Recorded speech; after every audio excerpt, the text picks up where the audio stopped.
আসসালামু আলাইকুম প্রিয় দেশবাসী। বর্তমান সরকার গণভোট দিয়েছে, আর দেওয়ার পর থেকে আমরা হাতে ভোট দেওয়ার জন্য প্রচার করতেছি। তার কারণ হইল এই যে পরিবারতন্ত্র আমাদের জনগণের মাথায় চেপে বসেছে,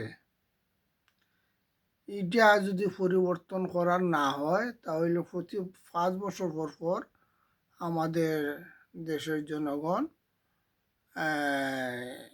কেউ চোখ যাবে, কেউ হাত যাবে, কেউ মারা যাবে। যার কারণে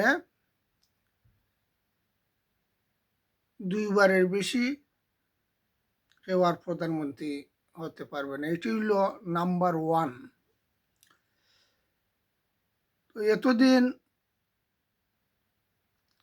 বাংলাদেশের বড় একটা দল বিএনপি সমর্থক গোষ্ঠী তারা অনলাইনে প্রচার করেছে নাতে ভোট দেওয়ার জন্য, এবং মির্জা আব্বাস সাহেবও বলেছেন পাবলিককে আমরা বলবো না তারা হাতে দিবে না নাতে দিবে, এটা ছাপিয়ে দেওয়া হয়েছে, এটা পাবলিকের ইচ্ছা। কিন্তু এখন কোন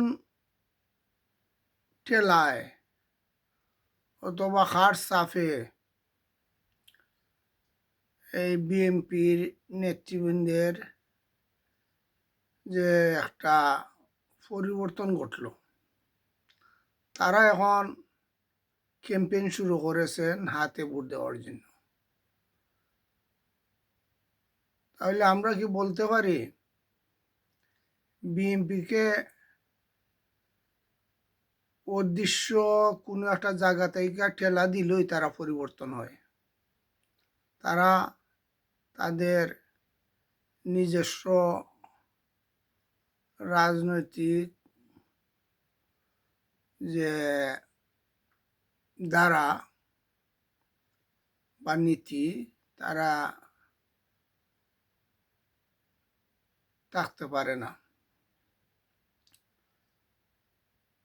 যাই হোক, তাদের শুভবুদ্ধির উদয় হয়েছে, তারা প্রচার করতেছেন হাতে ভোট দেওয়ার জন্য। বাংলাদেশের জনগণও চায় যেহেতু ইলেকশন হইবে আর একটা পরিবর্তন আসাই দরকার, যার কারণে আমাদের সমর্থন দরকার।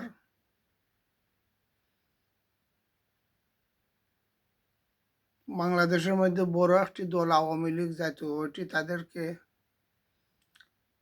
নির্বাচনের বাইরে রাখা হয়েছে।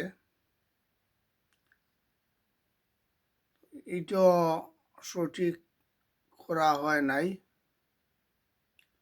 তবে একটা পরিবর্তনের দরকার। আমি আশা করব জয়যুক্ত হবে এবং রাজনৈতিক পরিবর্তন ঘটবে। ধন্যবাদ।